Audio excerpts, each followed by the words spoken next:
Hi friends, TikTok, YouTube எல்லாத்துலேயும் வைரலாக போகிற ஒரு வீடியோ ஒன்று தான் பேக்ட் ஃபேட்டா பாஸ்தா ரெசிபி. எல்லாரும் நல்ல டேஸ்ட்டாக இருக்கிறேன்னு சொன்னபடியாக நானும் நினச்சேன் இதை ட்ரை பண்ணி பார்க்கணுமெண்டு. அதை நான் உங்களோட ஷேர் பண்ணி கொள்கிறேன். இது எந்த ரெசிபி இல்லை.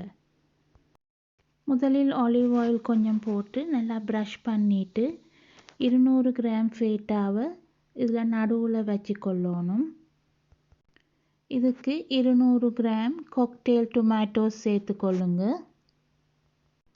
இதுக்கே ஒரகானோ கொஞ்சம், பேசில்ஸ் கொஞ்சமும் ஆட் பண்ணி கொள்ளணும். உங்கள்கிட்ட இட்டாலியன் சீசனிங்ஸ் இருந்தால் அதை யூஸ் பண்ணலாம்.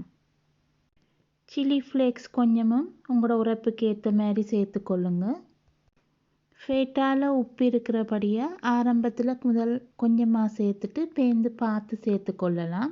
1/2 டீஸ்பூன் தான் நான் சேர்த்துருக்கிறேன். இன்னொரு பல்லு உள்ளியையும் இப்படி கிரேட் பண்ணி சேர்த்துக்கொண்டு ஒரு 2 டேபிள் ஸ்பூன் அளவுக்கு ஒலிவ் ஆயிலை இப்படி எல்லா இடத்துலையும் போட்டு கொஞ்சம் மிக்ஸ் பண்ணிக்கொள்ளுங்க.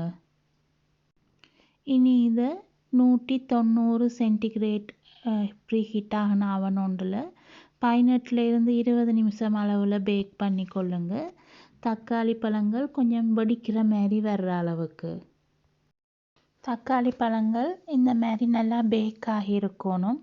இதை இனி ஃபோக்கால் நல்லா மேஷ் பண்ணி கொள்ளுங்க.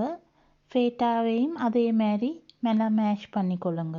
நீங்கள் விரும்புகிற பாஸ்தா 200 கிராம் எடுத்து அவிச்சு கொண்டு அதையும் இதுக்கு சேர்த்து நல்லா மிக்ஸ் பண்ணி, இப்போ உப்பு பார்த்து உப்பு காணாட்டி உப்பும் ஆட் பண்ணி கொள்ளுங்க. கொஞ்சம் திக்காக இருக்கிறபடியாக நான் கொஞ்சம் சுடு தண்ணி ஆட் பண்ணுனேன். இதுக்கு உங்களுக்கு நூடுல் அவிச்ச தண்ணி இருந்தாலும் ஆட் பண்ணி கொள்ளலாம். நீங்களும் ஃபேட்டான் விரும்பி சாப்பிட்றேன்டா கட்டாயம் இதை ட்ரை பண்ணி பாருங்கள். குயிக்காகவும் ஈஸியாகவும் செய்யக்கூடிய நல்லொரு ரெசிபி உண்டு.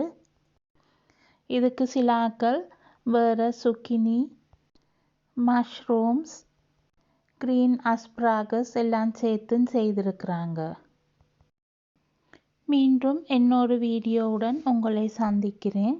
நன்றி, வணக்கம்.